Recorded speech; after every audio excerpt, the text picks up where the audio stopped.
It's okay. Well, good morning if you are in foggy California or sunny Santa Fe or steaming hot New York or pleasantly mild and somewhat radiant Berlin. And greetings, as always, to our loved ones in Ukraine. Yes. We are with you. We support you. Stay strong. Let music help you where it can. I'm Fred Plotkin. This is Fred Plotkin on Fridays on Adagio, the place where classical music happens. As you know, Adagio is a video and audio streaming platform dedicated to supporting artists and making classical music and opera to fans all over the world. Today is July 7th, the birthday of Gustav Mahler. I'm sure we'll talk about that a bit. I'm really thrilled to have today's guest. She's someone whose work I've admired since her Met debut in 1989, whose work I've followed and made a point of always paying attention to. Susanne Mentzer, mezzo-soprano, writer, teacher, thinker, is, I'm going to use a word, Susanne, that we use all the time in our profession, but it doesn't always apply, but in your case, it 100% applies, artist. There are many, many people who are wonderful singers and have all kinds of qualities, but being an artist, in my view, is something else, perhaps something more. Susanne, do you think of the word artist, not necessarily for yourself, but in general about certain people you've worked with? What makes an artist as applies to being a singer? That's a loaded question. Thank you for the compliment. I'm not kind of aware that I'm an artist. I think being an artist is giving your whole self to whatever you're interpreting. And the great thing about singing is so much of the repertoire will mean different things in different parts of your life. And so you can draw on a lot of your life and living and life experiences to add to that. And so it's also getting beyond just being technically correct or dramatically correct. It's sort of the whole thing. And you kind of, I think being an artist, you have to throw yourself into it and not look back, basically. Don't doubt, just go and see how it goes. And sometimes it works, sometimes it doesn't. Now, in my particular case, when I compute my list of artists of all ages, by the way, not someone who's had a career and has done things for decades, but you can sometimes spot it in someone young. Not all of them, but in my case, a lot of them are mezzo-sopranos. And I asked myself whether it's my particular affinity for that voice or whether it's something about the music that mezzo-sopranos tend to sing that calls on a different relationship to the music. Sometimes the soprano in an opera is very afflicted with problems, and the mezzo is the problem solver or Right. the compassionate friend. She's often the wiser person.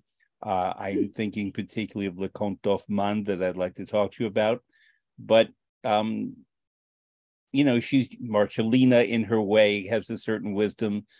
There are certain roles in opera. Idamante is another one, and these are all roles you've sung. But even Cenerentola is another role where she comes to acquire wisdom and patience and so on. Sure. Do you think it's something about music that mezzos tend to sing? Or is it something about being more grounded? I'm not stating. No, you're right. It's being more grounded. The Yeah. whole the joke is mezzos are all friends with each other. It is true. We are all friends with each other. And I think that there is something about even though we sometimes have to carry a whole show, like Cenerentola or something where you're the lead, we don't see it that way. We're always a team player. And I think being a team player, you're very much aware of all the other people around you and the characters. And so it's all about reaction, a lot about reaction. And you look at your character as not just this other thing and everybody else is doing their thing. No, you're all part of one thing. And I think that adds to the artistry, I guess I would say. it's funny because, excuse me, when I was in my very early 20s, probably just 20, I was in that Pavarotti masterclass thing at Juilliard, and he made a statement about he thought I might be a soprano. And I think he was referring to that moment, maybe to my personality, which was very hyper and very high strung. But I always knew I was a mezzo, always. And so sometimes when I'm teaching, I will ask my students this, I'll say, okay, you need a high C to be a mezzo, and you need almost the same range sometimes as a lyric soprano. But what do you feel like? And it's very interesting. And usually I think you're most successful. What that has to do with artistry, I don't know. But I think that we are freed from the pressure of feeling like Traviata. It's all about Traviata and the high notes and all this stuff. And we're not looking at it that way. We're looking at it as a whole character, and less is of this moment's going to be hard and that moment's going to be hard. It's all part of one. I guess that would be my idea. I agree with you. I can think of two mezzos. I'm not going to name them. Very, very famous. They would fall into the category of dramatic mezzo, and sang mostly in the Italian and French repertory, less so in the German. And they were terrific, especially one of them was just outstanding. And I would call that one a great artist, the other one a very capable performer. But both of them were very highly competitive with other mezzos, with each other, because they did the same repertory, with the sopranos they sang with. They would play up to the tenor to try to alienate him from the soprano off stage, never mind on stage. So if you're doing Aida or Don Carlo or things like that, and you have the tenor becoming very agitated, what it resulted in was these mezzo-sopranos, thrilling artists, especially one, who just were always the fascinating center of attention. And one of them sang a lot of soprano roles. I think she did some of them well. I think she did others not so well. But her mezzo work was thrilling, and she was also a very great recitalist. And there she sang a lot of German and so on. The other mezzo was completely competitive, but she didn't have the range of the first one. I'm just saying this because maybe it's something about the dramatic mezzo repertory that's different from the lyrical mezzo repertory. Yeah, it could be. Yeah. It could be. Yeah. In my dreams, I would be a dramatic mezzo, but I don't have the voice. But for example, neither of these women, to my knowledge, ever sang Charlotte and Werther. I don't think they would be able to scale that back dramatically. Right. And create the kind of portrait that one would do. Sure. Interesting. But I've worked with both of them a lot for decades in Italy and Austria and the United States. And they're always exciting. I'll never take that away from them. Yeah. And one of them artistically really thrilling a lot, but it was never easy. And they sort of run counter to what you were saying about the mezzos all being friends. Most of them are. And it is sort of like a sorority and it's fascinating, actually. Yeah. It really is. Yeah. So I was going to say something along those lines. That back early in my career, I was fortunate to work with Jean-Pierre Ponel, and he very much taught me or taught us how to not upstage somebody, where the focus of the scene should be. And even though he expected you to be in character every second, you were very aware of this. And I think that was really great training, because I'm not sure everybody thinks that way, So he was brilliant, one of my favorite producers of all. I imagine that you worked with him on Idomeneo, where you sang Idamante. I didn't, but I did his production with one of his assistants. Yes, and that's one of my favorite roles ever. Yes. Well, let's talk about Idamante in a moment. So was it Le Nozze di Figaro, or which? It was Figaro, yes. Okay. Mm-hmm. which was your And I also debut. did Ariadne Elfnacht, my first composer with him. Uh-huh. Well, that gives us a lot to choose from. Let's start with Idomeneo. Mm-hmm.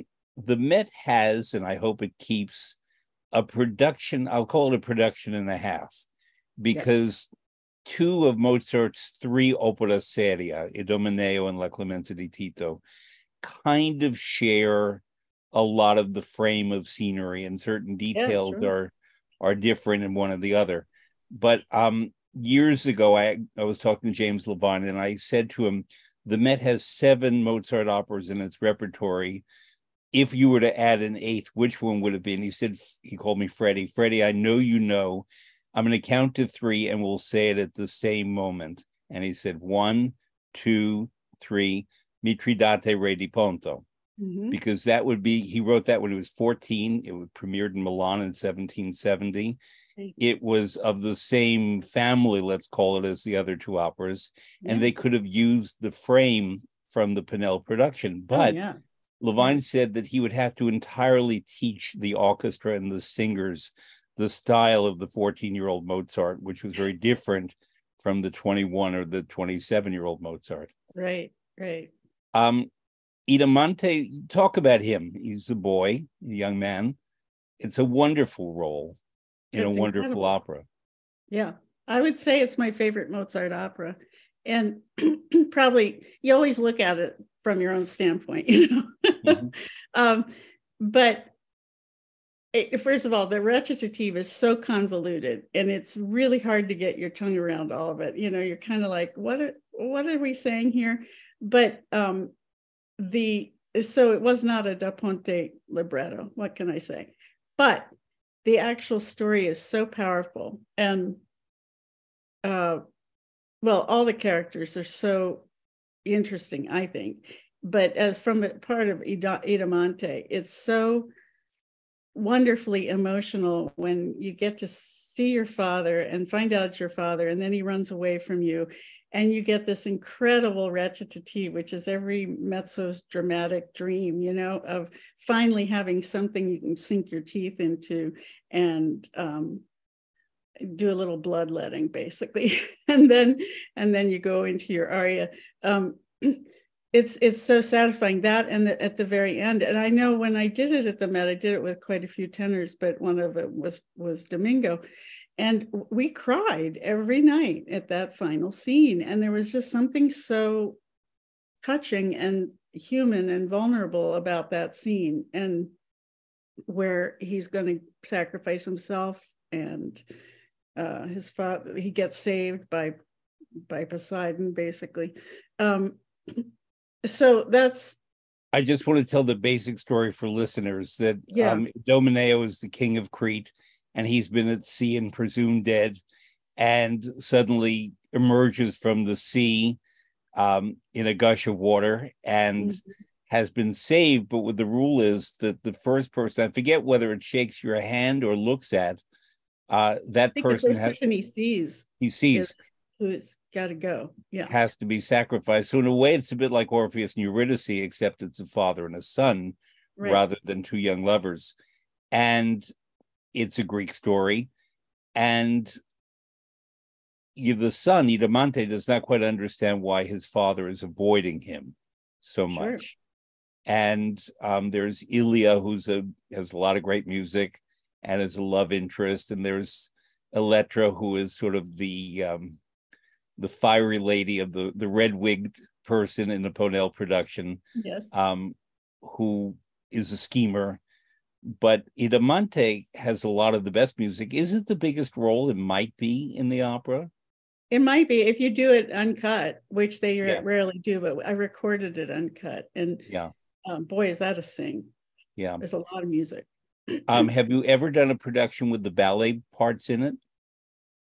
You know, no. Because Mozart composed it for Munich, for the court opera in Munich. And in his lifetime, it was the opera he made the most money on. And it was composed for an elderly tenor, and therefore the music, it's true, he was 70. the music for the tenor is not all that complicated. And Right. most of the singing fell to the three female artists, Ilia, Right. Idamante, and Elettra. And Idamante gets the lion's share of the music, but Mozart put a ballet in that opera, Yes. which is kind of weird. But I've never seen the ballet, not even in Munich. No, I No. haven't either. I'm trying to think if that music was all recorded. I recorded it with Colin Davis, and they did this extra. I think it was EMI, and they did this extra, or maybe it was Phillips. I'm totally blanking out, but they did this extra rarities and surprises edition. So they had the alternate arias, and I think they may have had the ballet music in that. That would be a very long night in the theater. Yeah. So since we're on Jean-Pierre Ponel, who not enough people talk about at this point, not enough people remember working with, I was a very young man when I first encountered him, and I was sort of in his circle at rehearsals, but I never actually worked with him. There are other directors I worked with, but I got to observe him. And I know that Levine thought he was a genius. Yeah. And what made him a genius, or what made him a great director, producer? I mean, he was tough. I mean, he had me in tears a lot, but you knew he was right. You know, there was something, when you meet people like that, you just know they're right. And he had a way of, well, let me preface this. His productions are done forever, you know, and when I was in Europe, I would step in all the time in Jean-Pierre's productions, but he also took a lot of who you were as a person, and put it into your interpretation. So I remember sitting around one time, and I, for some reason, I was thinking, I guess, and I had my tongue in my cheek, which I did not aware that I do, but I was like this. And he said, that's what I want. I want that. I want you to incorporate some of who you are on that stage. And at first it was scary because I had not had enough freedom as a performer to even make choices like that. But he was very encouraging. He also, anybody who worked with him will all say he changed our lives. And it's hard to put exactly how that is, but he never let you drop character. He always would say, what are you thinking? You could never coast, you know. There are people like that, just like James Levine. You just never coast around James Levine, you know. It was never a possibility in your brain. Not that he would not let you coast. You just wanted to do 110% every time. And that's the way it was with Jean-Pierre. But I learned so much from watching him and watching him work with other people. He did do a lot of demonstrating, which I appreciated. I feel like a lot of directors now don't demonstrate. They kind of expect you to kind of know how to act, when actually some people do, some people don't. And it's really useful to have some demonstrating done. So he would step in and have perhaps Idamante, the way Idamante lays down his head when he's about to be killed. Oh, yeah. There's so much there. Yeah. For me, it was with Idamante, it was making that recitative very authoritative and very royal in a way, because he was the interim king while his father was gone. And his father, in his mind, was larger than life, even though he hadn't seen his father maybe for 20 years. So he didn't even know who this man was on the beach. When he saw him, there was no way he would know that was him, because he hadn't seen him in so long. So he has this image in his head. But the whole recitative thing was a real eye-opener for me. Whereas, you know, you learn the arias, you're working on the arias, oh yeah, and then there's the recit, but the recit really has so much in it, and the tempo of the recit and the Italian and the just going with what you're saying. It took a while to get, as I say, to understand it, because there's a lot of referring to this people and these people and who's at war and blah, blah, blah.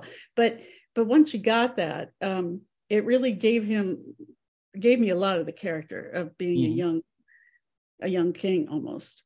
And having the authority to free the prisoners, and things like that. And then it starts to implode once Daddy gets back. So another young man you've played very famously, very successfully, and many times, and I've seen you do him, is Cherubino in Le Nozze di Figaro. And with Purnell, would Purnell demonstrate that? I mean, he's a completely different young man from Idamante. Quite a lot. He demonstrated quite a lot. And as I say, I think my first time working with him, I was 26. So I was really young, and I young in many ways. And I knew what I thought Cherubino was. My first Cherubino was a dismal failure. It was in English. It was a Kentucky opera, and I got terrible reviews. And I remember after being told, in college, oh, you're going to be a perfect Cherubino. That was such a letdown, right? And so then when I went to do it with Purnell, I was giving myself a lot of pressure. Let's put it that way. But he saw him as so like a hippie kid. He's really a hippie kid in Purnell's idea, which was a lot of fun. It just made me free up more. He was barefoot, a lot of things you don't think about as Cherubino. So yeah, and I don't know. He made me jump in the window that we had. This was in Paris. The window was, I came in a window, and the window was 6 feet high. And I'm running in, and I open this window, and I jump in my bare feet. And he'd say, do it again, do it again, do it again, do it again. I had blood blisters on the bottom of my feet, but I would not let on. It was one of those, I'm going to do this right if it kills me, Yeah, I think that's the way all of us felt. It's hard for me to put in Cherubino. I've lived with it for so many years, so he's morphed depending on the director. But I think overall,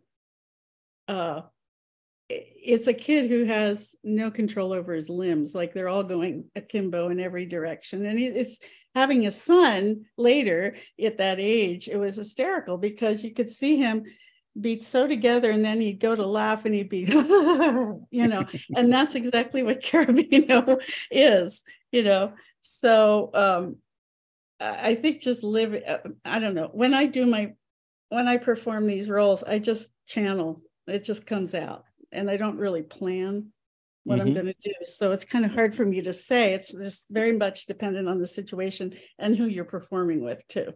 And as I say before, a lot of reacting. Yeah. When I hear people describe Cherubino, whether people who sing him or just people who love Le Nozze di Figaro, they often refer to hormones and hormonal, that he's a teenager and he's, attracted to every woman that walks by, but especially the Countess. But recently I've seen more mezzo-sopranos play him, yes, hormonal, but entitled. Oh. In other words, that it's his right to have this, and he's a guy like all the other guys in the opera, and he looks at Figaro and he looks at the Count and he looks at men and thinks, this is available to me too. And when I've seen him played that way, in addition to hormonal, it has a completely other flavor to it. Yeah. Well, he wants, I think sometimes I've done it where he really wants to be the Count, and he thinks he's observed the Count a lot. Yeah. And so he's replicating what he thinks the Count is doing. And that's very true. The one thing about Jean-Pierre too was he would give you a thought that you were supposed to keep through the whole piece. And one of it was that I wanted to be with the Countess. And so every time I was on stage, in any scene, any reference to her or anything about her, or even with her there, it was constantly focused on that. That was like the one goal I was going after. And he was really great at doing things like that. Like with Antonio, he said, all you care about is your geraniums, that's your geraniums, or your prized geraniums, as though you've had them at all the fairs and they've gotten awards. And that's your one motivation through all this stuff, is somebody screwed up your geraniums, When Cherubino escapes and jumps out the window and lands in the flowers and runs. In the flowers, yes. Yeah. I think, as someone who studied directing and done directing, although not Le Nozze di Figaro, that the hardest act in all of opera to direct must be the second act of Le Nozze di Figaro.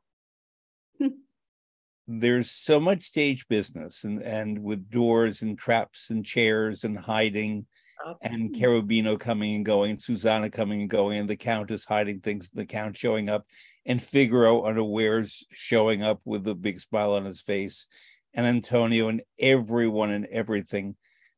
Have you encountered dramatic physical challenges sometimes just in terms of being at the right moment, hitting your mark at the right spot? For example, when Susanna and the Countess dressed Cherubino as a girl, talk, if you would, if there's something you want to tell me about being in the second act of any production of Le Nozze di Figaro and what that felt like. It has a remarkable rhythm to it as an act. Well, it's incredible. The whole thing is incredible. And the second act finale is, every time I've done it, even as recent as this past year, I hear something new in that finale. And that's kind of freaky, considering I've been doing it for 40 years. Yeah. But it is very much tied up with timing. And of course, with opera, the timing is all tied up with the music. Mm-hmm. So it's not like a play where you can take a lot of time to react to something. And so I think you just get it into your system, that kind of rhythm. But the one that's really tricky is the whole trio with the Count and the Countess, and Susanna's hiding, and we think that everybody's thinking they're going to, from the audience standpoint, that somebody's going to get caught. And so the timing has to be so perfect that nobody catches anybody else visually. Mm-hmm. That's partly, there's less of that in the Cherubino scene in that act, but Cherubino's talked about all the time, and so is Marcellina. A lot of these people are talked about, so we feel like they have a whole life going on that even as an actor you don't even see, right? So that helps fill in the gaps. I don't know, the dressing aria is probably the easiest thing in the whole thing, because she's basically telling you what to do. Mm-hmm. Some people overdo it, overdo the playing the girl thing, which I know a lot of young boys have dressed up as girls and they do that, it's just what they do. But I think in Pinnell's production, what was interesting was Cherubino's behind what they call a paravent, or a shade, a screen. What's the word?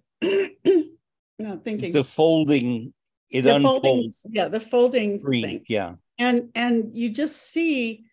I remember the hardest part was I had to get my shirt undone and down about here, so that when I come up on there's music, walking music, playing music. You're coming up and you look like you're naked. Right. And Susanna is upstage and looks like she's seeing you naked. Mm-hmm. Now, that was always pressure to get this down in time to get up there. And then there was not a lot of room in there, and sometimes some part of my clothing would show, and they would yell, no, you got to get down further and further and further. But that was so interesting, because it was the power of suggestion, more than anything else. And it was all torturing the Countess. The Countess would come to look and Susanna wouldn't let her look, kind of thing. And that was just so much more suggestive than dressing up as a girl and walking around the stage. It was very interesting. I'm going to get to Marcellina later, but I want to ask you about the fact that we've been talking about working with a producer, in this case, Pinnell, but it could be any great producer, and he or she builds a production on the original cast. Yeah. But then often there are revivals in which another artist will come in and play the role that was built on someone else.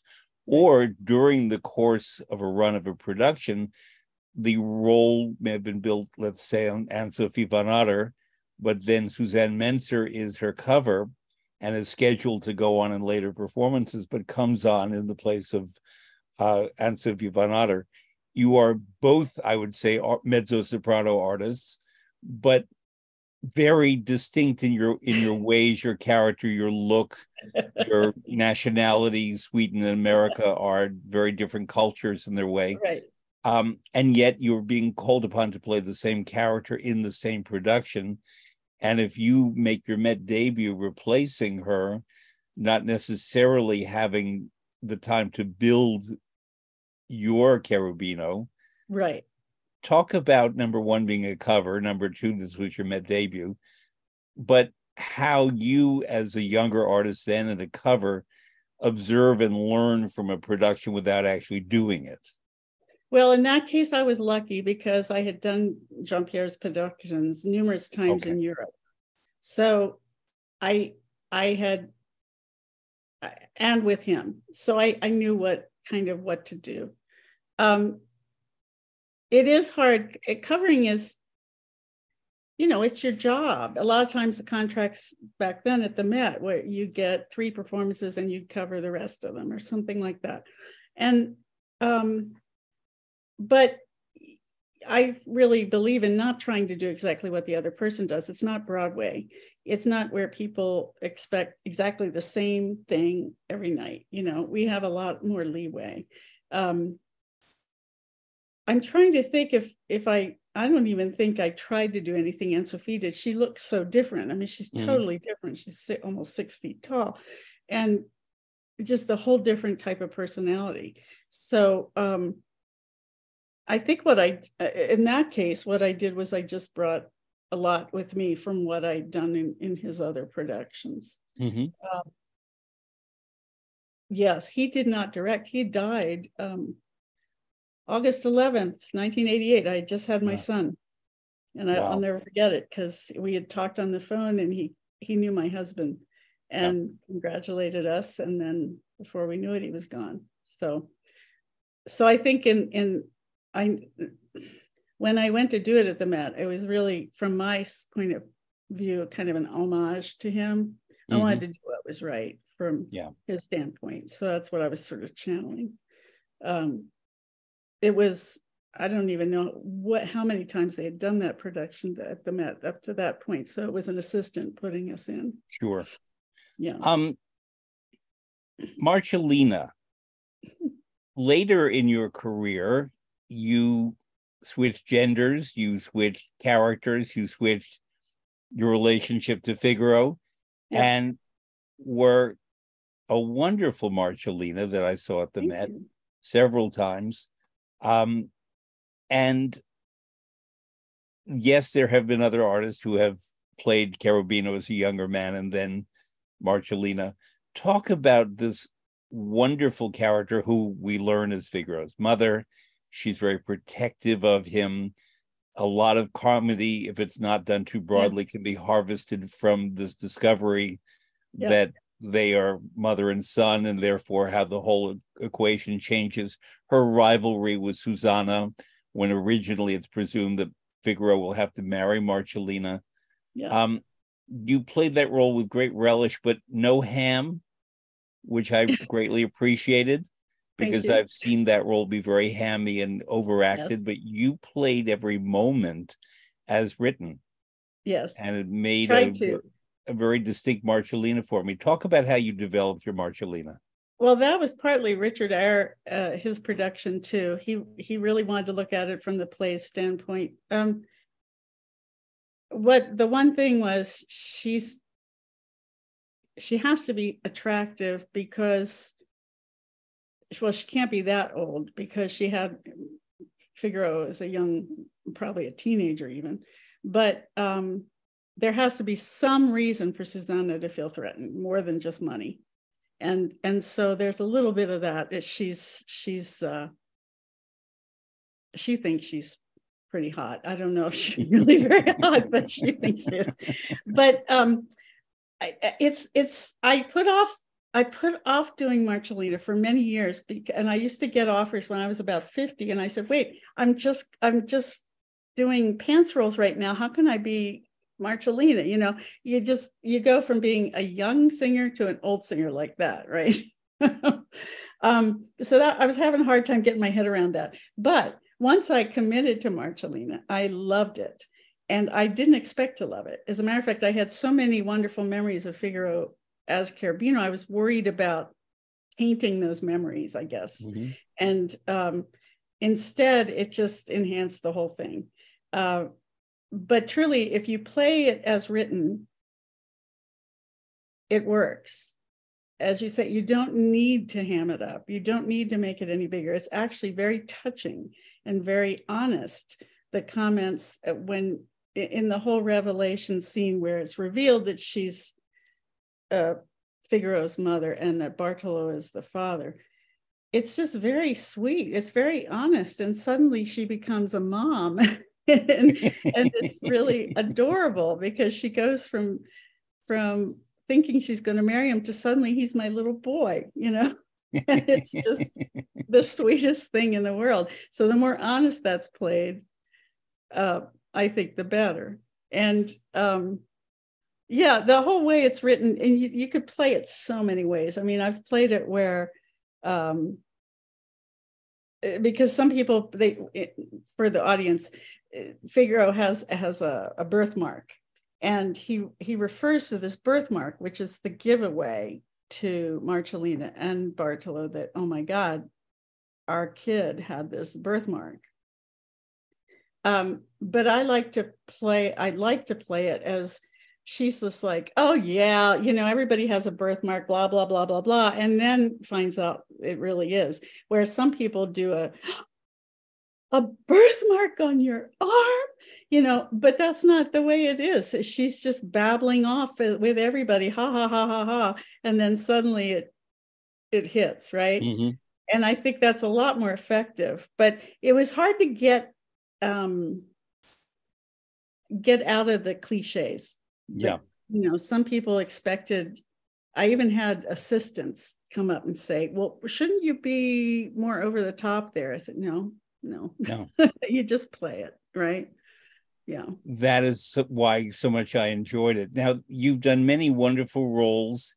If there's any that you want to talk about, you name him or her, but there's two roles I want to talk to you about that I found.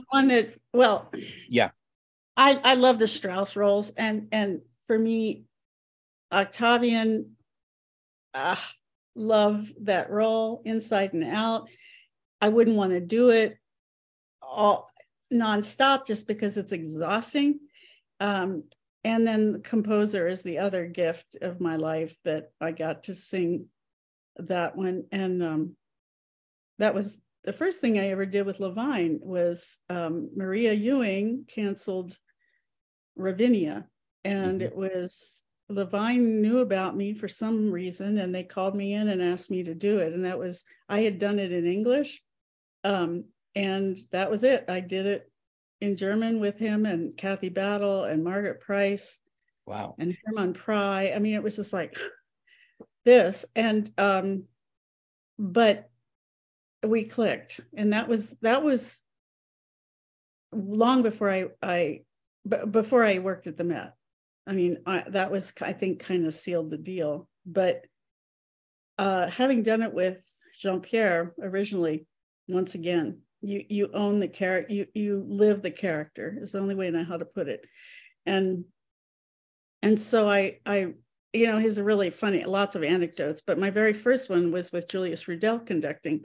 And it was Julius Rudel's translation and in Houston.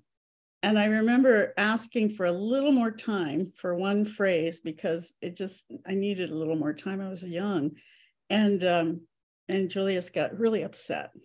And right before the dress rehearsal, screamed at me, "You should be able to do this, blah, blah, blah." And then Jean-Pierre walked in the dressing room and I was a mess. And he said, "Look, I'll back you up, whatever you need." But later, Julius and I worked together a lot and it was fine, right? But I remember having that belief of Jean-Pierre that what I was doing was valid and it meant something. And my choices they were all connected with the character. And they weren't just because, oh, I want to be a diva here, And I think he understood that. And that helped me a lot. just to have somebody like that believe in what I was doing. And actually, Levine was very similar. He would really understand what I was trying to do dramatically with something, and he let me do it. And I really appreciated that, because not everybody does, you know, and it's freeing for you as an artist to have that backup. I just want to tell audience members, for those of you who don't know Richard Strauss's opera Ariadne auf Naxos, it's an opera I love now, but it took me a long time to fall in love with and get into, and now I think it's just brilliant. But it took me many, many years to really connect to this work. It's a complicated story of a man in Vienna who's a rich man, and he wants to stage a spectacle in his house, and a Commedia dell'arte troupe arrives, and an opera diva arrives. And the composer, your character, has written an opera for the opera diva that's very dramatic and about music and eternity and love and idealism. And the Commedia dell'arte people are more practical and spontaneous and in the moment. And it's about the collision of these two art forms, about music, about art. And the composer, who's only on in the prologue, the first act, let's call it, right, gets to sing this magnificent tour de force aria, Music is a Holy Art, das Musik ist eine heilige Kunst. And you knocked it out of the park. And many mezzos I've seen do it. It's just sort of the highlight moment. Joyce DiDonato, Tatiana Troiano's, artists who don't always sing a lot of Strauss, maybe beyond Octavian, but nailed this role. What is it about the short but remarkably intense role that culminates in that big aria? I call the whole role primal scream therapy. It's kind of like that. Everything that comes out of his mouth is so bloody honest, and it's so honest and so endearing. And so if you do appreciate art and really believe in the creation of art and the holiness of it, that's where you just put yourself in that mindset, and all hell's breaking loose around you. But you're so offended too when something so base as commercialism sneaks in, you know. And I think that there are still people today that think like that. Thank God, in a way. Maybe they're now social misfits, but I think that's, we get away from that so far. And I mean, that whole opera is about, that whole prologue is about commercialism and money dictating the final outcome, as opposed to whether it's should be as the creators intended, kind of thing. And so it basically, he gets drawn in by this girl named Servinetta, and then he's brought back to reality when all of a sudden there's acrobats and all sorts of things going on. And so he's kind of lost his mind for a little bit, and he comes back to reality, and he's ready to kill himself, basically. He says, I don't want to live in this life. And there's something just very satisfying about packing that into 45 minutes. And you just go, and there's no turning back. That's always felt. You don't get off stage, and it's just this stream of consciousness going on.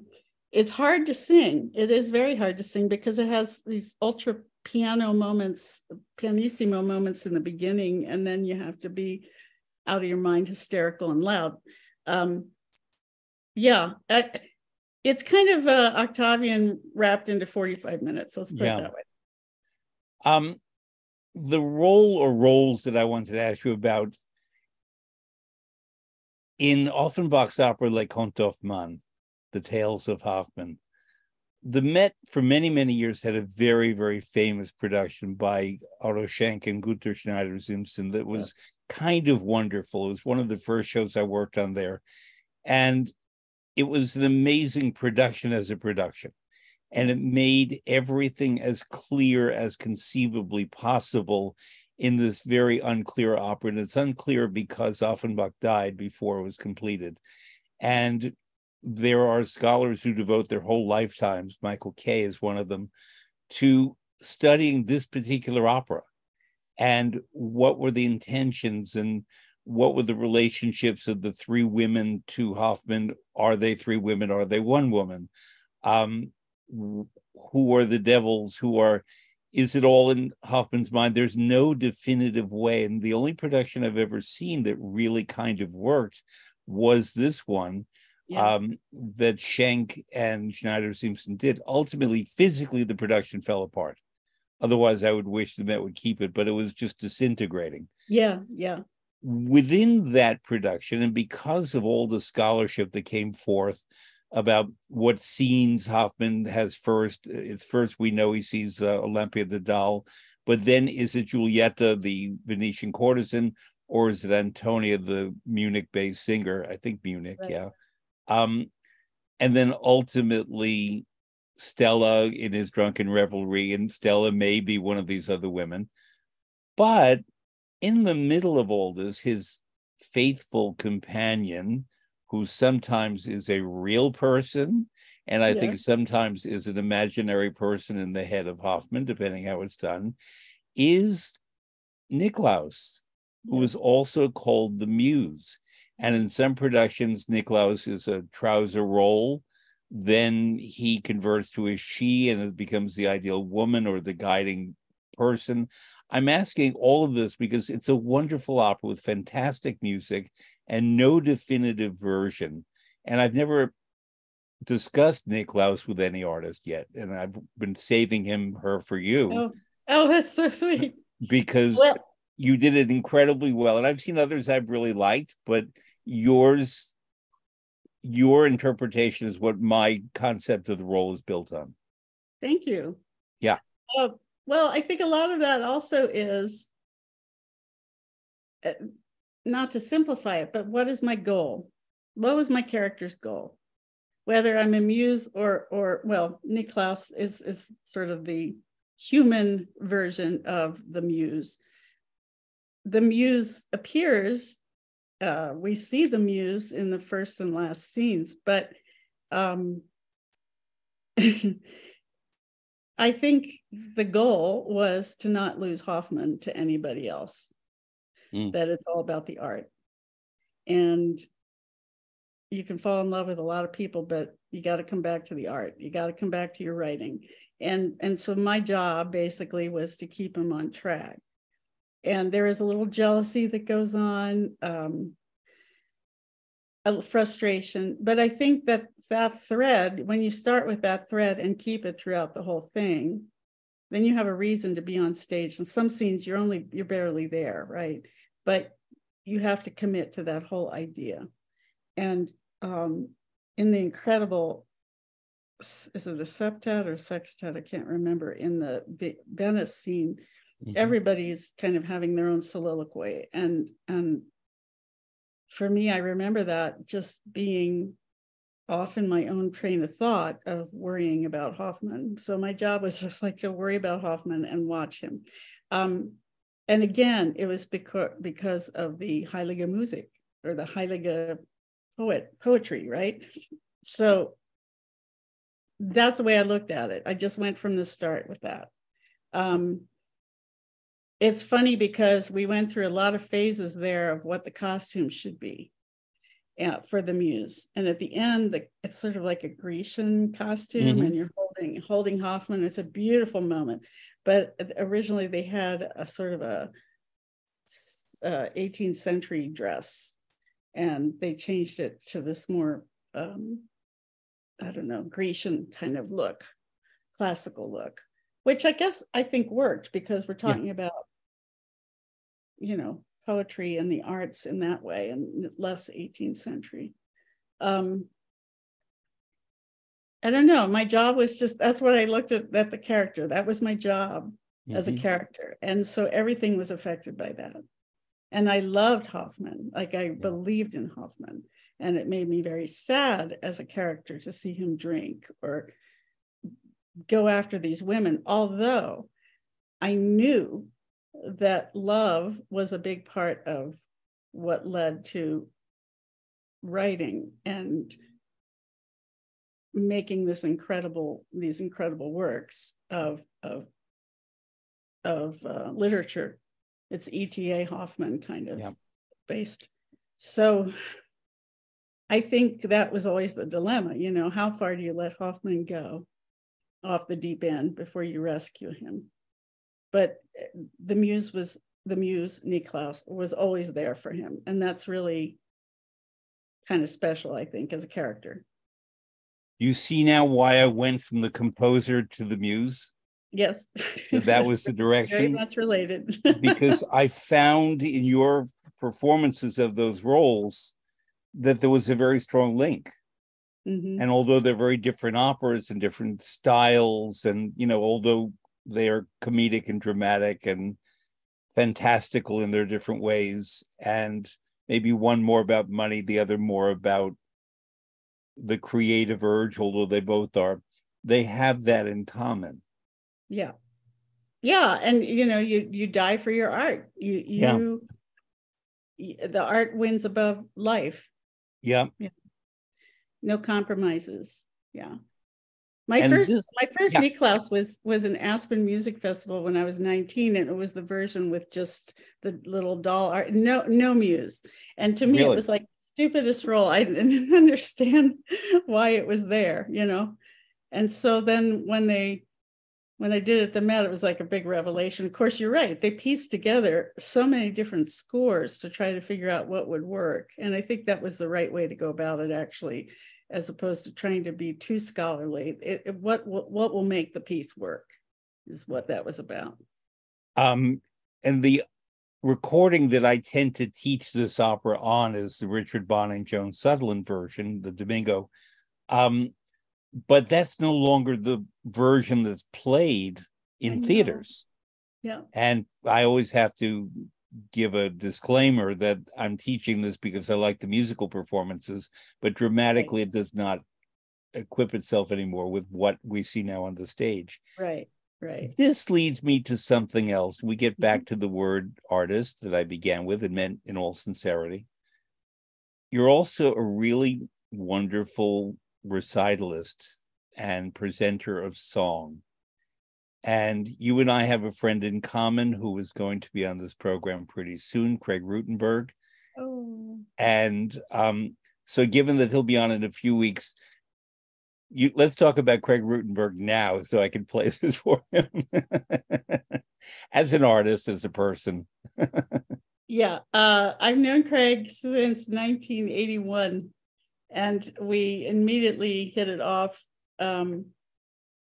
He's my musical muse. I mean, I don't do recitals much anymore. And I wish I did. He would read my mind. We didn't even have to discuss a lot of things. He taught me an awful lot because he's worked all over the world and with the greatest artists and teachers, and he could actually, for Hoffman, he was working at the Met during that period, and he helped me so much with the French and just the line and everything, taught me so much about it. But there's this wonderful trust factor when you get to do recitals with somebody like that. It's so freeing. Sometimes you work with somebody and you feel like you're being judged a little bit, or they're thinking, oh, it should be this way or that way. And Craig is just like all in, supportive. We talk about things, but it's not overly talked about. It's hard to explain when you find somebody like that, how freeing that is. And I'm like the most insecure person when it comes to recitals. I just feel like everything is sticking out. And, you know, if I move my finger this much, it's going to be like, why is she moving her finger? So he's so great at just accepting who I am and letting me go. Yeah. Yes. Yeah, in the best way possible. And he's a good friend too. His knowledge is incomparable. I don't know anybody else who knows as much as he does about everything, style, everything. He's so well read, just an amazing person that way. Yeah. In the past, in recitals, in the traditional, very dramatic version, although we would see this also with Spanish artists, in my experience, The pianist often seems subservient, the accompanist, to the singer, even if it was a Gerald Moore playing with Elizabeth Schwarzkopf or Dietrich Fischer-Dieskau. Mm-hmm. There was a servile feeling, which thankfully has mostly gone away in recitals. Yeah. And now the singer and the pianist are musical collaborators and partners, and both bring equal amounts to the performance. Yeah. That said, I've seen many singers who pair beautifully with a particular pianist, mm-hmm. and they create a lot of gorgeous music together. And then when that singer goes off for one reason or another with another pianist, the magic doesn't always happen. Yep. But occasionally the singer will discover new things with the new pianist that she or he did not experience with the older pianist. Has this ever happened to you? Kind of. I haven't done that many recitals without Craig. I'm trying to think who I've used. It's very much a personality-based thing. So there was a fellow I used when I worked in Houston and taught at Rice University, who was also would put me at ease. A lot of it is feeling like you're put at ease, and mm-hmm. and that you could just jump 5 pages and they'd be with you, kind of thing. Yeah. It's kind of it's a whole thing that's hard to explain. It's all I can say. Craig also, when he's playing, it doesn't look like he's playing. He's not making a big deal. He's not there going, it is so concentrated and so incredibly simple. And I know it's not simple. I know it's very mm-hmm. hard. But it's just so solid and so there. And so I like that too. There's nothing worse than somebody who tries to overdo. I have a really funny anecdote too. A wonderful pianist, Leon Fleischer. He mm-hmm. played for me on a recital, but he wasn't used to singers, I don't think. And I had a mental block. It was Frauenleben, and I think it was before the 3rd song, there's no intro. And I remember looking out and seeing, oh, look who's here, and so I've totally forgot my next word. And I looked to him and I said, could you just tell me what the next word is? And he didn't know what I was talking about. And finally I had to go over to the piano, but I didn't have my glasses. So I'm like looking at the music like this. And all I needed was that one word. and so it was like a whole big Shana. But whereas, somebody like Craig, he knows this minute I check out. Yep. He sees it and he'll just give it to me, But he knows me for so long, that's how he would read my mind. Did Leon Fleischer have a page turner, or does Craig use a page turner? Craig does sometimes use a page turner. Yeah. I think Leon did have one. He just wasn't ready. I mean, he's an incredible artist, don't get me wrong, but he just wasn't ready for singer brain, I asked for a reason. I have never asked a singer before about her awareness of or relationship to a page turner. I always talk about the pianist who she works with, but not the page turner. No, were they ever no awareness of it? Okay, I'll tell you why I ask.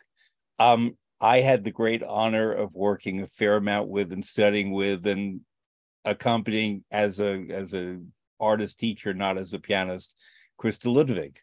And Christa Ludwig, mezzo artist, was phenomenally practical. She had a little bit of that dramatic mezzo competitiveness in her. She was not one of the 2 people I referred to before, but she was very, very practical. And we were once involved in a master class, and there was this very attractive singer, woman that she was working with. And Christa Ludwig said, my piece of advice for you is this: never have a pretty page turner. And this young woman said, well, why? We want them looking at you, not at the Oh, page that's cute. turner. That's very I cute. always Yep. pick my page turner for my piano. Very cute. Very good. Yeah. um, so given that today is Gustav Mahler's birthday, and he figures prominently in recital music, and not only, I know that you love his work. That's not so unusual, but you've written about loving his work because I want listeners to know that Susanne Mentzer is also a writer. And for quite a you are. I read everything you published in the Huffington Post. You were the columnist for years for the Huffington Post about opera, about the arts, about all kinds of ideas. And it was very provocative series, and these are still locatable online. And one of the articles you wrote was about Mahler and your feeling for Mahler and his art and his music. So happy birthday, Gustav. Talk about your feelings about Mahler. I first discovered Mahler as a grad student at Juilliard, and I found the Rückert Lieder and decided, oh, I'm going to do those on my recital. Looking back, that was a gut response to the music, I think.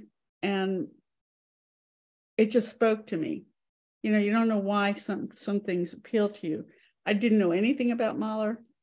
I just knew that his musical language spoke to me. And then through the years, I've continued to do those and many of the other pieces. I've done every Mahler there is except the big symphony at the end. But then the words started to take effect, you know. So the first thing that spoke to me was the music language, and then the text, and mind-blowing, the Rückert Lieder. Of course, Rückert, incredible poet, and then the whole story of death in both of their lives, and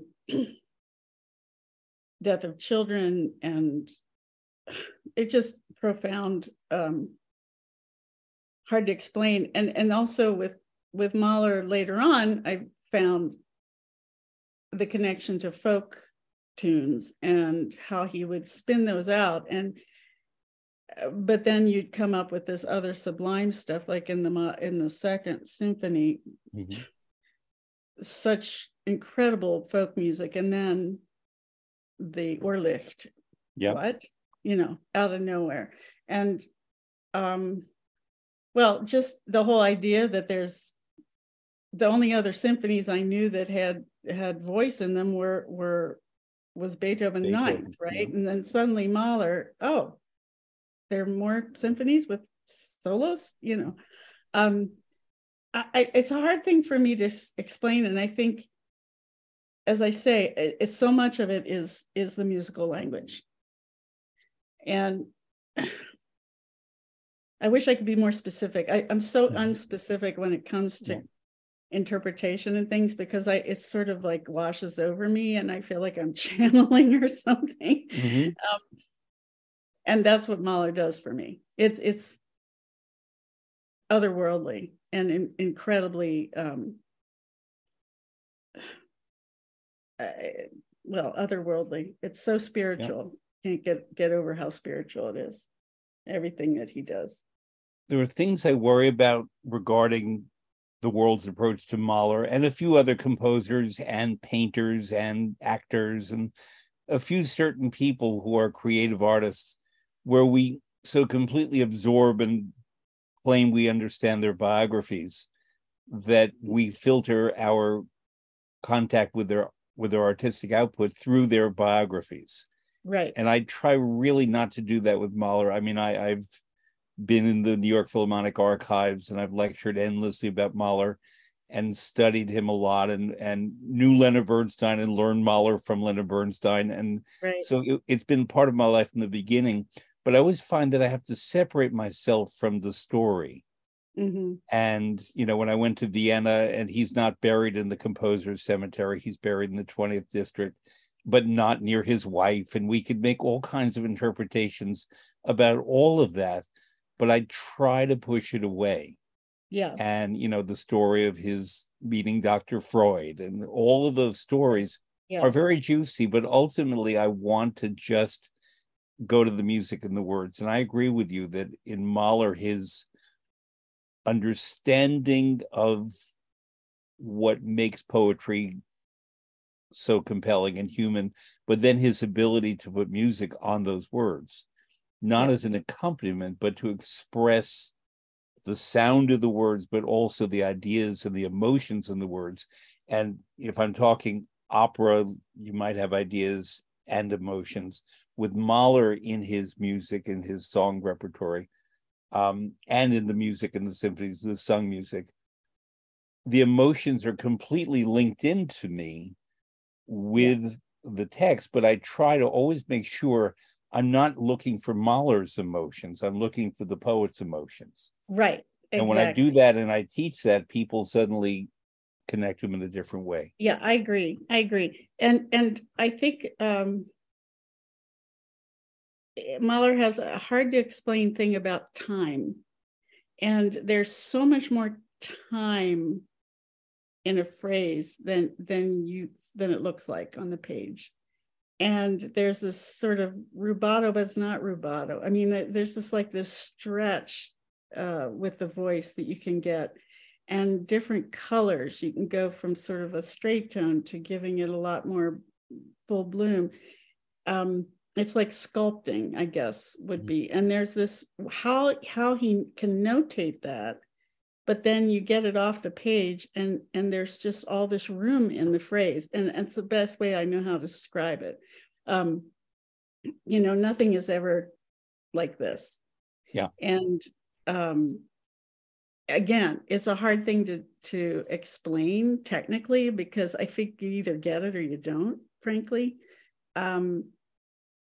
But it's to me, that was a big revelation too, that how I could just spin out a phrase. And some things are so protracted, and you find that, and there's a reason for it. You feel like there's a reason for it. There's a reason for everything there. It's just like you have to kind of make it your own when you're looking at it. I mean, you do that with most music, but for Mahler, I feel like there's just this otherworldly thing in there. It's like mixed in with all of that. The suspension of time, I guess, would be what it is. Are there particular Mahler songs that, even if we think we know them, that you would commend the listener to go back and revisit, whether it's something sung by a mezzo or anyone, but that just is a very relevant or meaningful song to you? Yeah, I mean, there's some of the Knaben Wunderhorn songs, the ones that are particularly about war and soldiers, and there's so much pathos in them, and they were written so long ago now, and they're timeless. Yeah. The Rückert Lieder is just incredible to me. Lied von der Erde also, like the very last piece is just really, talk about protracted, but it's 40 it takes minutes, a lot I of think. Yeah. concentration, I think, on the listener's part. It's one of Yeah. those things. There are things like Debussy, Melisande, Pelléas and Melisande, and some of the Mahler. It's so much more satisfying to perform than probably to listen to. That happens a lot. But he makes this whole other world with his sounds, and so you just kind of go with it. And I'm trying to think of other. Some of them are just too depressing, like the Kindertotenlieder. Yeah. Well, Mahler second is my desert island piece. Every time I hear the last movement, it just blows my mind. Every time. I always fasten on the fact that the word that in Urlich that the mezzo sings is glaube, believe. Yeah. When I realize that that's what he's talking about, it aligns everything that comes before it in that music, because it's a symphony we've all heard many times, perhaps too many times. And I say that only because sometimes we're no longer alive to its brilliance and its originality.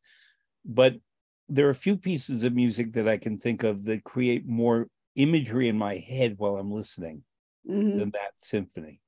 For In fact, I sure. can't think of any work that creates more imagery in my head, and it's strange how that works. And I Right. have to put that out of my head, and it happens at the moment when the mezzo sings Oh, wow. Glaube, because then it's not about action, it's about belief, in my view. Right. Yeah, and talk about a resurrection symphony by a Jewish composer. I mean, that's Yep. kind of like he did the text too, and it's so uplifting. But also there's so much that he dwells on the pain of humanity, and it's interesting that the poet, like with Ruckert, he gravitates towards that kind of poetry. I think is really interesting. Not a lot. There isn't that much Ruckert that's set to music. There's some, but not tons. And I think it was Mahler who just like opened our minds to the whole interpretation of Ruckert's poetry. I always have to remind myself that he died in 1911, and therefore before World War One. I know. I think of him with Strauss and with Puccini and Debussy and those composers who were around in World War One and how it affected them. And he, in many ways, sounds like, especially with the martial military music that he can infuse in some of his works, that he was writing for that. Right. But, Rosenkavalier 1913 anticipates a lot of the decline of the Austrian Empire and what would come. Yeah. But Mahler died 2 years before that. Yeah, it's kind of wild. In May, and he was ill, and he was commuting between New York and Vienna, and having more work here in the latter part of his life. But in the summer, going to, I don't know if you've ever been, I've been to his 3 composing huts. In his early career, his middle career, which is Unfortunate, and the later career where Das Lied von der Erde and the Ninth Symphony and part of the Eighth and some of the songs was done in a town that's called Toblach in German, but it's in Italy, and it's called Dobbiaco. And Dobbiaco is very spare compared to the first 2 huts, and very ascetic. And I can sort of picture him writing Das Lied von der Erde in that place, with the pain that he had experienced physically and emotionally by then, with his foreboding about his own death. And this hut in Dobbiaco Toblach is way high on a hill, whereas the one where he composed the 4th, the 5th, a lot of the songs, a lot more lush music, is in a stand of trees right next to a lake. Oh my. And the whole sounds are very different in those 2 places. And, again, I have to remove myself, my knowledge and my having been in those places, and sometimes go to the music as music. Sure. Yeah, absolutely. It was funny. I was at the New York Public Library, Performing Arts Library, and for some reason, I was behind the scenes, and they were showing me a few things, and they showed me a Mahler score from his conducting at the New York Phil, and he had made all these changes in his music, and I was just like, wait, you can't just make changes in your music, like with some tempi and some dynamics. And I'm like, no, because to me it's like the holy grail. And to know that he would just do that, it was just like, oh, that's such a letdown. Susanne, listeners know that I asked my guests to pick some things from the Adagio catalog that they find interesting or inspiring. And that always comes with them. Edward Elgar, you and I are absolutely on the same page. Rossini is my lifeblood. Florence Price has had a lot of recent attention as a composer being rediscovered. Lawrence Brownlee recently did a program called Rising, and Larry has been a guest on the show. And Rising, I absolutely commend to everyone. The first piece I know nothing about, Where Only Stars Can Hear Us, Karim Suleiman album, particularly, and I may pronounce this wrong, Dioskurin of Schubert. So I know nothing about this album. Okay, so I know him. Okay. I was happy to see this there. I know him because he was a student when I taught in Aspen in early 2000s, and he was a wonderful tenor. But he has really, I think he won a Grammy. I'm not sure if it's for this recording, might another one. He has really plugged along and made his own path. And I think he's a beautiful singer. Some of the Schubert songs on there are lesser known. And I just happen to know that song, and it's just a beautiful, beautiful piece. I probably don't have the whole title right, but there's another one. Is it Fischer's Unglück?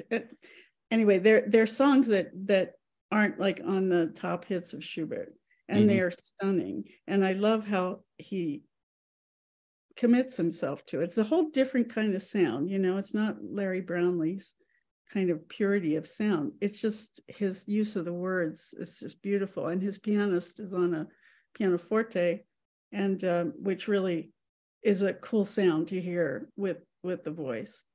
Anyway, Karim, I think he's underrated, and he's somebody to really watch for. I think he's based in Chicago, and he does do a lot of recording. He really kind of funds his own projects, and God bless him. Somebody's got to get out there and get stuff done. Yeah, I don't know. I just like that so much. I was happy to see it. And it's funny with the Elgar, I heard an adagio for strings on a concert in Houston. And I have been I can't remember what it was. And it's been driving me crazy. And I think that is what it was. I was like looking through everything. Adagios, because I've been on the search. And it could have been that one. It was stunning piece. Something about I was supposed to have the conductor Mark Elder on, and you made your Met debut with Mark Elder conducting. I did. We had to postpone that, but he will be on. He and Elgar share the same birthday, and he has a very strong affinity for Elgar. So when Maestro Elder was supposed to join me not too long ago, I did a deep dive into Elgar again, whose work I love. And when he does come on, then I will refresh that. But what is it about Elgar particularly? And, we always talk about the cello concerto and a few other big works, but the Adagio, the Sospiri is a beautiful piece. Beautiful piece. Yeah. Yep. And around World War I again. Right. Yeah. That's interesting. Actually, I think a lot of when I go to program music, the things that speak to me are very much that time. Well, there's Berg, there's Mahler, there's Schoenberg, Strauss a little bit earlier. Debussy, all the Impressionists, it's just like, for some reason, I go there in my brain, and I've got to like grow up and get past that. But that's really what Is Stravinsky one of them or no? Huh? Would Stravinsky, who was also of that time, be one of your composers or no? Not so much. Okay, I asked because my dad was born in 1923. And all the composers you just mentioned were his favorite composers. And he was a musician. Wow. And we talk music constantly. And one of the first questions I had for him, because I was not necessarily in my youth of the Strauss, Mahler, Debussy, Ravel crowd, Gershwin, and Stravinsky. And my dad always said that was new music when I was a young man learning music. That's why he liked it. And that he would hear the latest Ravel piece, especially Ravel he loved, the latest Gershwin, the latest Stravinsky, and he would go out and buy the score and read it, and he played trombone, and if there was a trombone part, he liked it more. But I was always fascinated by the fact, because I was much more 19th century, 18th century, 17th century, loved some work from the 20th century, and only came to love it more later on. But for me, Rossini, Berlioz, Verdi, Donizetti, that crowd were the ones where I really got involved, and then went back to Mozart and Beethoven and Haydn and Bach and Handel, especially Handel, and forward to other places. But I was obviously not born in 1813. Right. But my dad was born in 1923. And his music that he loved was music of his time. And I always find that very interesting. It was not museum music. It was what was on the radio, or there was not even much radio then. The scores that he read, or the live music that he heard as a little boy. Yeah. That is kind of interesting. Yeah. He was ahead of his time. Yeah, I don't think I always appreciated that era, but for some reason I started to gravitate the more the more I delved into it. You know, so much of it is, as I say, looking at it from the inside out. Once you get into a score, you start to appreciate so much more of that period and that style. Yeah. I mean, of course, I mean, one of my favorite roles ever is Adalgisa, and talk about Yeah. bel canto, boom, bel canto. Yeah. I mean, it was a great style and such a satisfying thing to sing that, and the big Donizettis and the Capuletti. I mean, great satisfaction singing them, but it's a whole other, for me, it's more, it's a stylistic thing and not so much a cerebral thing.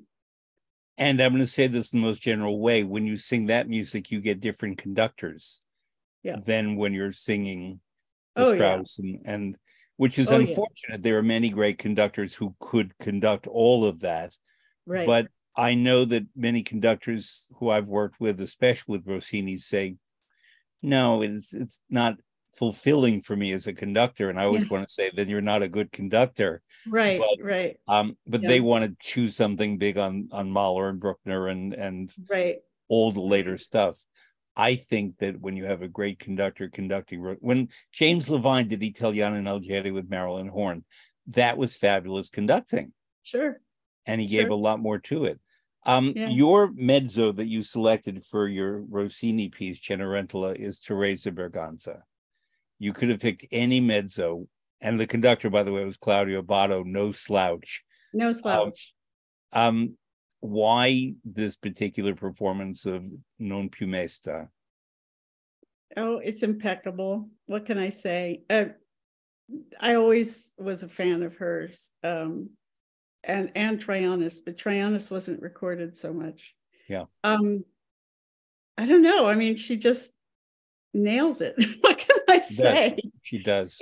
It's incredible. Yeah. And a beautiful color throughout the whole thing. Yeah, I mean, it's the best. What can I say? I don't think anybody today could sing it as well as that. That's well, I come to that also because what Berganza and Frederica von Stade and you had in common was when they worked with Abbado on Cenerentola, they were in a Jean-Pierre Ponel production.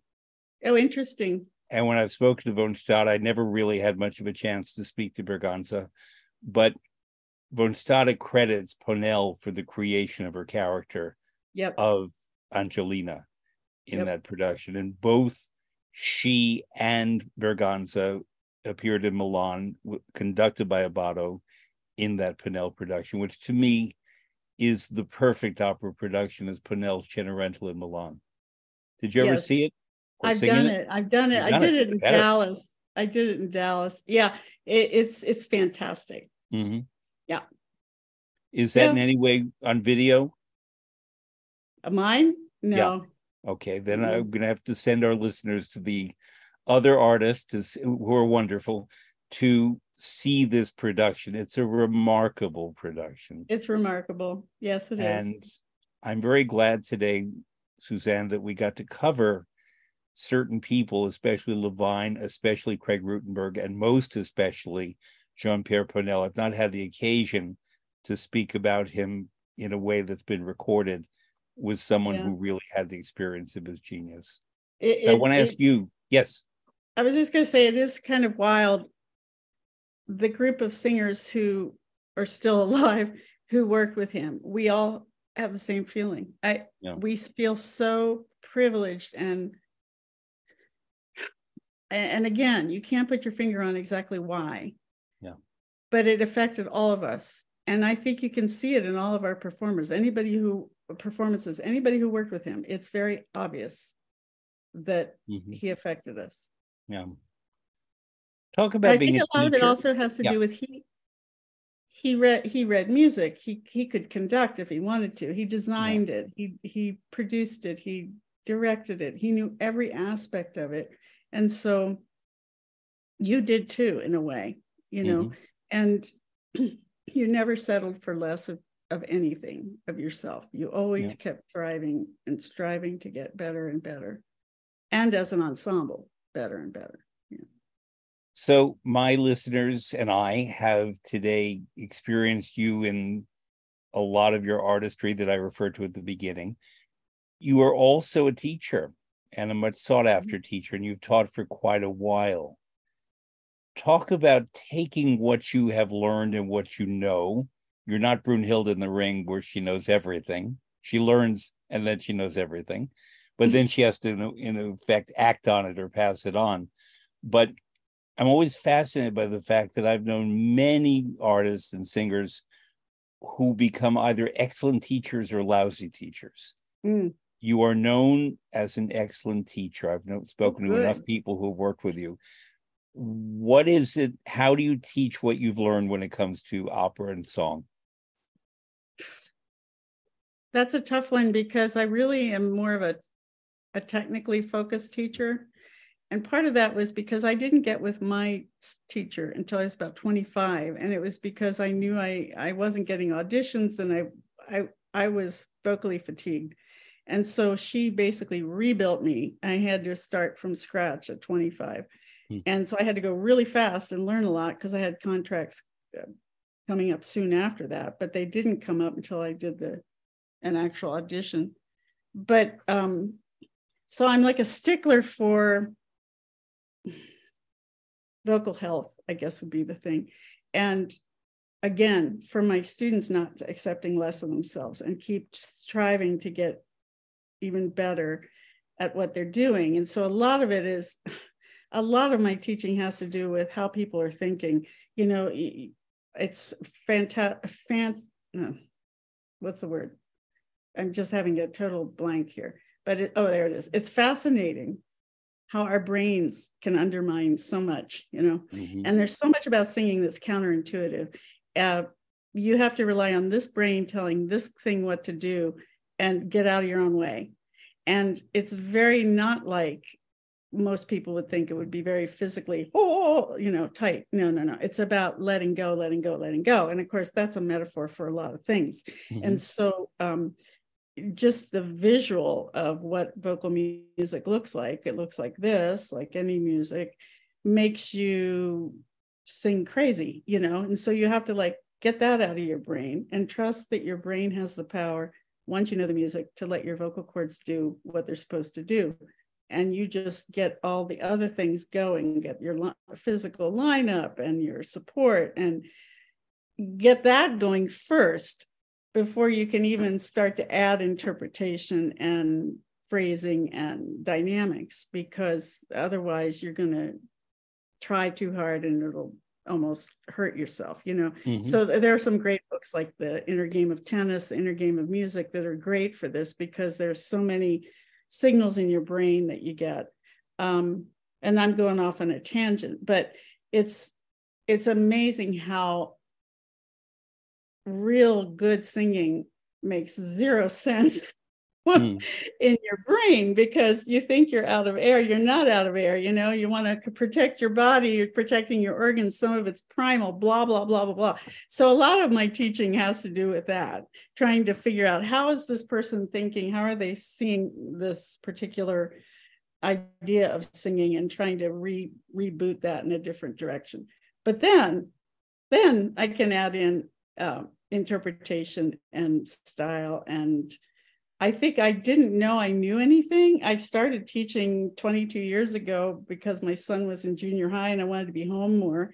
And I really didn't anticipate enjoying it as much as I do. I really love teaching. And I love the fact that there are no two voices alike. And my job is to find the easiest production, keeping their color, and then giving them the tools, all the tools I can, and then sending them on their way. I'm not like a big hand holder as a teacher. Just before we joined up today, I made a couple of last minute notes, and I have to rely on my handwriting. Vera Award, Voice Education Research Awareness. Is that the last word? Yes. What is that about? Yeah, the Voice Foundation gave me an award, and probably a little bit because of my writing about it. But I went through a vocal injury in 93. It was the day of my divorce. No. I was singing at the Lyric Opera Chicago. I'd been sick, I'd been coughing, I'd been upset, and I coughed in the wings and went out on stage, and part of my voice was gone.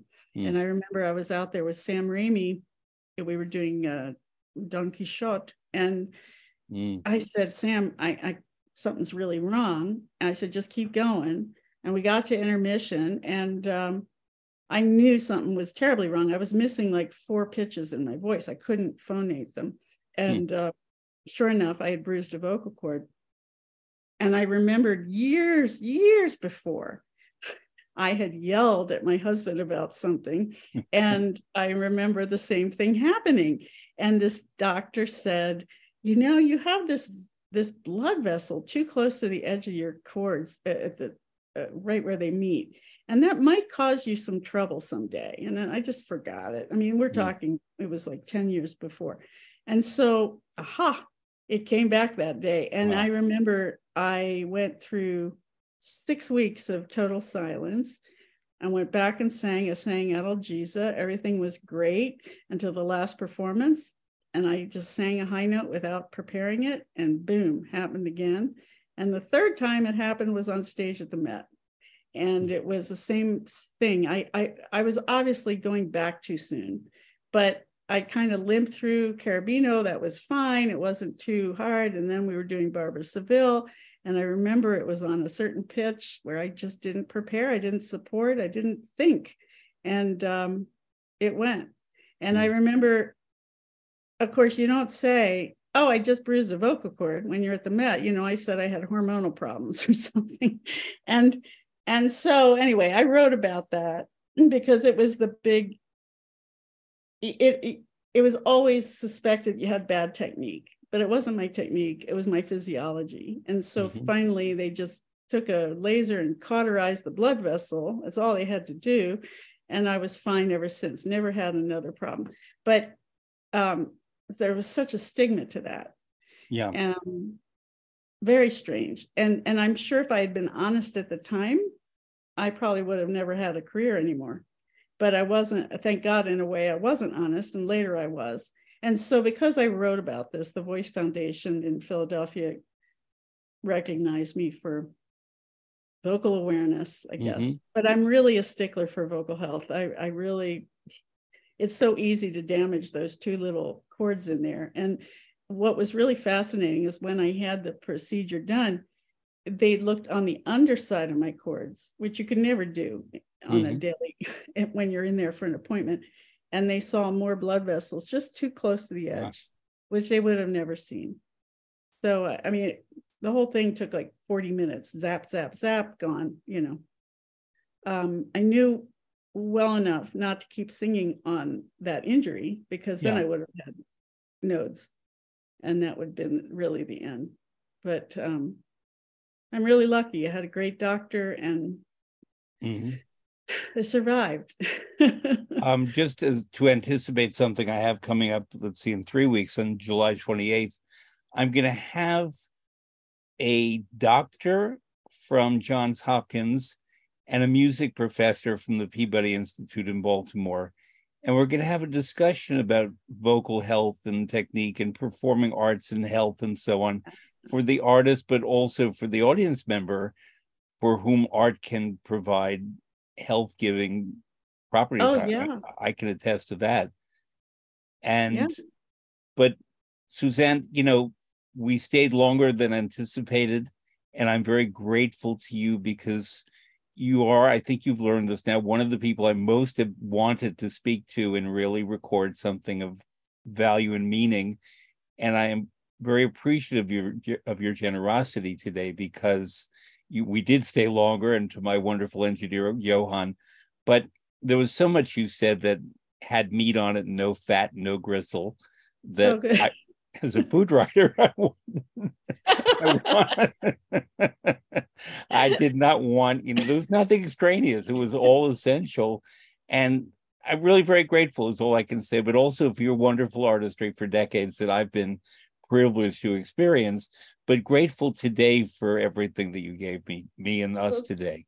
So I Thank you. thank It's you. nice to be even remembered because, you know, I've sort of retired from opera now. So I appreciate that you reached out at all. That's really lovely. My pleasure. And I hope to see you soon. Yeah, maybe on a Okay. bus in New York. That's where I've run into you before. So we'll do it again. Susanne Mentzer, thank you very, very much. Thank you very much.